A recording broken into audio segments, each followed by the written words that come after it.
Hi guys, good morning. This is Dan. Welcome to Engelgeist. For those of you that are new, welcome. For those of you that are returning, welcome back. For those of you that support me over on Patreon, thank you so very much for your subscriptions. This is the daily forecast for all signs.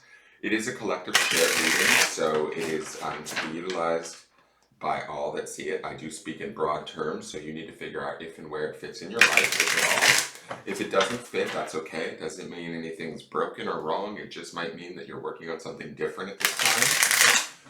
If you're seeing this, it's originally created for Friday, the 2nd of September, but if you're seeing it on a different date and it still makes sense to whatever you're dealing with or looking at or thinking about, then by all means utilize the reading. Not go for any of my readings. For those of you that are new, please check out the drop-down menu underneath the reading.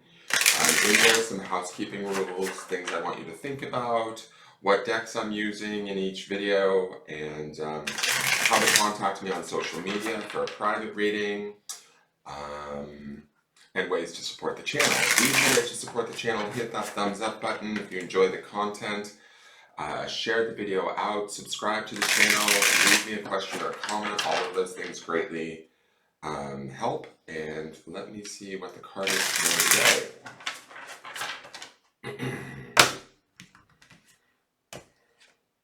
Oh wow, so we have the Tower. Nice way to end out the week, huh? Tower is, first off, it's major arcana energy. So it's usually a rather significant event or happening that could be going on around us. I'm not so mad at it being here today. A lot of people look at the Tower with a little bit of fear, right? Because the Tower represents something falling apart or coming down that needs to come down. That's usually outside of our control, right? And oftentimes the reason why people fear the Tower is because it is outside of their control. It's something that maybe they thought that they could work with, continue on in,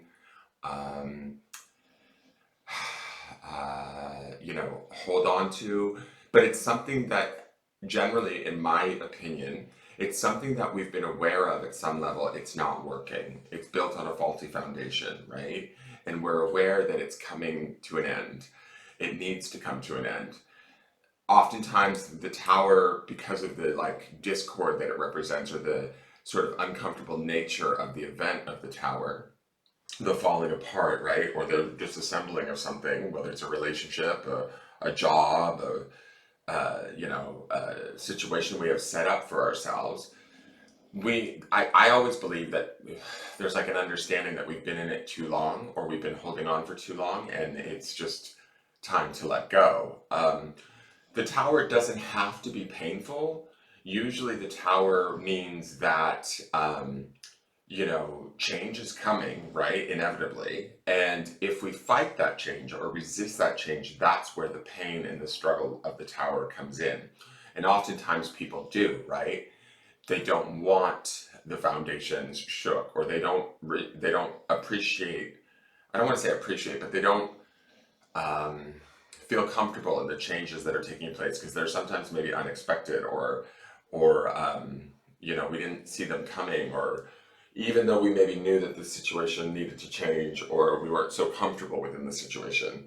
This oftentimes is there's that phrase, God doing for ourselves what we can't do for us, or something like that. I don't know. It's early, guys. I screwed up that phrase, but it's kind of like the environment, the world, the universe, our God, however you see that, coming in and removing the thing that we can't maybe take away from ourselves, or we can't move away from ourselves, right? When we resist the Tower is when the pain comes in. If we fall, right, and we let it happen, and we sort of take it all in and are not necessarily passive to it, but open to the change, that's where the transformation takes place. And oftentimes after the Tower, the following card is the Star, which is that sense of peace, right? That calm, that clarity, that serenity that comes after the destruction is a hard word, but after the destruction or disassembling of whatever it was that needed to be rearranged, right? I look at this, when I see that crown falling, it's like there's almost wisdom, power, knowledge in that crown, and as that crown falls to the ground, we don't lose, we lose something with the tower, right? But it's not really a loss. There's something that's gained in the end of it. There's something that we can attain through tower situations in our lives that actually teaches us, educates us, empowers us, but we don't realize that probably until after, well after the fact, when we look back and go, oh, I understand why I went through that now, because I know this, or I'm now in this place, and if I hadn't gone through that, I wouldn't have gotten to this place, right? I would still be there dealing with whatever that may be. So we still can hold on to and gain aspects of knowledge, wisdom, even clarity, which is our grounding stone this week, right? So if we find things shifting today, if we find things changing that feel outside of our control, allow those shifts and changes to take place. Bear witness to them, right? Don't resist them, because that's where the power or the pain comes in from the tower, right? And when we resist it, it makes it much more painful. It can prolong it. It can make it more of a struggle than it has to be. Ease into the change. Allow the change or the transformation to take place. Even if this transformation is one internally, right? Where we might be transforming inside in our mind or our heart or our spirits. Settle into it, right? Ease into it and let it. There's that phrase, I haven't said it in a long time, but I used to say it a lot in my readings, in my videos. Let go or be dragged. And that's sort of the theme of the tower, is the deeper theme of the tower is how much pain do we want to be in around this transformation? This transformation is ultimately for our own good, and it allows us to begin with maybe a new path, a new foundation to build something that's better suited for us in the long run. But we have to realize that in the moment, and then allow things to like sort of be as they may, and then move forward after that point. Does that make sense? The other thing I do want to say is the Sunday reading, the underpinning energy of this, because we're now in Friday, would be that Ten of Swords. Ten of Swords is ultimately a card of defeat. Tens are about completions, and Swords is about the mind, our thoughts, or how we communicate.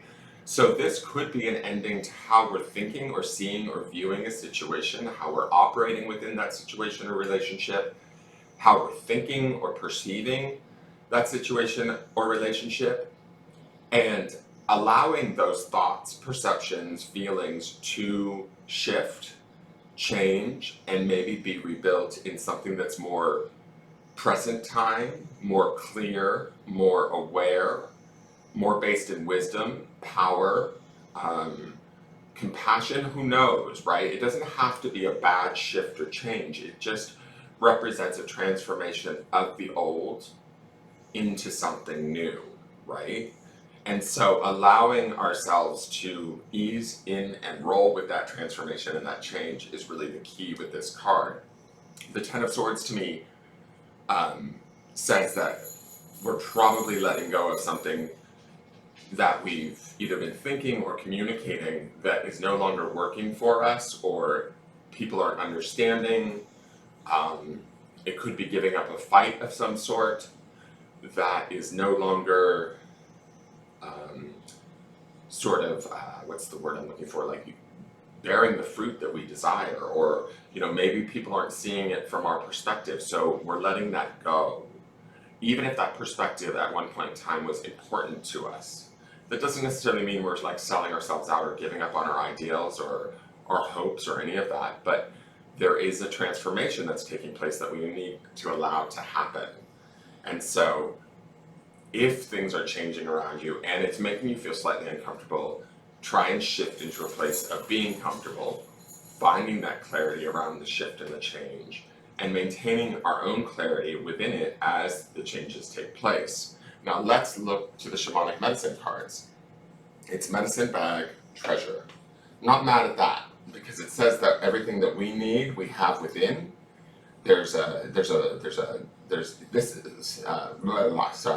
This crown to me is the treasure that's in the medicine bag. There's a wisdom in these tower moments that we gain.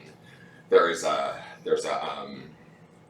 knowing, an intelligence, clarity that can happen from these very moments that seem so disruptive in our lives. They're not necessarily there to disrupt us and cause us pain as much as they're there to move us in a direction that we need to go if we've been reluctant to take those first steps, or we didn't see that the change needed to take place. So there is a treasure involved in this, and the fact that this is medicine bag says that we have all of what we need already kind of within. And so, to me, I don't necessarily know that this is as scary as it normally would portray itself, right? I hope that makes sense. And also with the Ten of Swords underneath this, I feel like we are very well aware that the shift has been, coming, right? All right, so let's read Medicine Bag Treasure. You are being called to walk the medicine way. Gather up all the little artifacts, trinkets, photos, those things that carry special meaning for you, and select the most precious. Use these items to create your very own medicine bag. You can add treasured memories to your bag by associating them with tangible objects. A fond memory of the sea might be represented by a special shell. You will soon need this medicine bag to further your spiritual journey as protector and way-shower. You will come into your power as one who can heal emotional wounds and help others to do the same. The medicine bag is most potent when worn around the neck, but can also be kept in a pocket, bag, attached to a belt, or somewhere sacred within the home. The strength, guidance, and energy you can draw from it can always be accessed. It is important to remember and learn from past experiences to create a brighter future. The medicine bag will help you remain calm when it comes to affairs of the heart. Medicine bag revealed. Made of cloth or leather, a medicine bag, also known as a crone, druidic, crane, or spirit medicine bag, is worn around the neck and over the heart center as protection from the past and the future.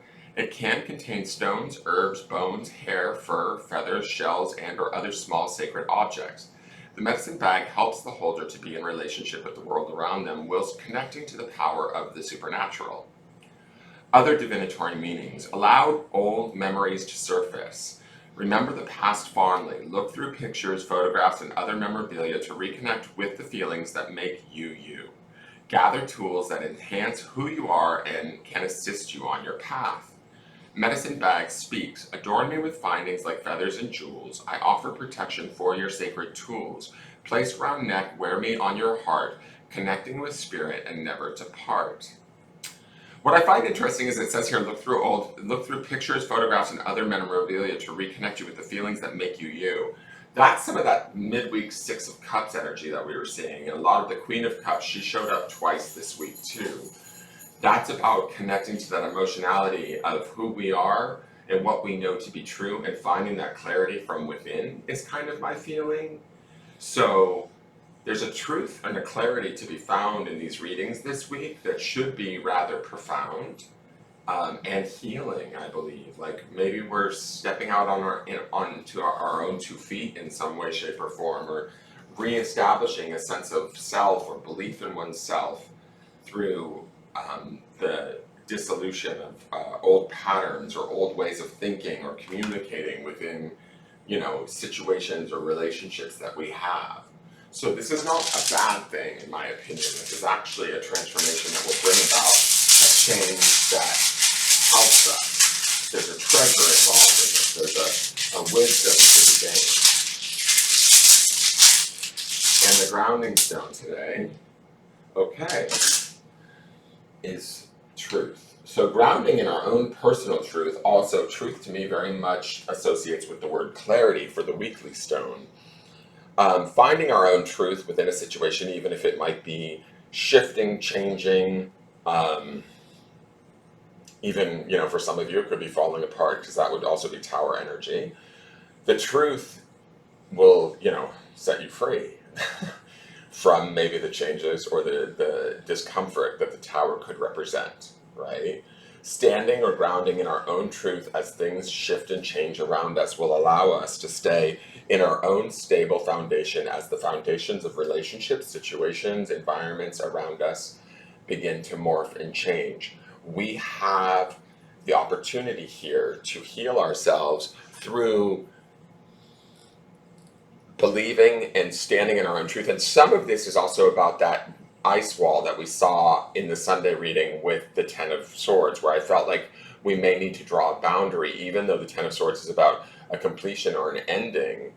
There's something here that we need to find or own that is our own truth. And as we ground in it and we get clear on it, that would be the clarity stone, we are able to become stronger, more adept, and move through this change in a way that heals us and sort of grows us rather than, harms us or causes us further judgment, pain, or shame. I hope that makes sense. I don't know if that does. You'll have to let me know in the comments. But that is your reading for the day. If you enjoyed this reading, by all means, please, please, please share it out to, your Facebook groups, social media channels, all of that. Leave me a question or comment. Hit that thumbs up button. Subscribe to the channel if you're new. And I look forward to seeing you guys tomorrow to see how this week ends out. It should be pretty intense and changing. All right, take care.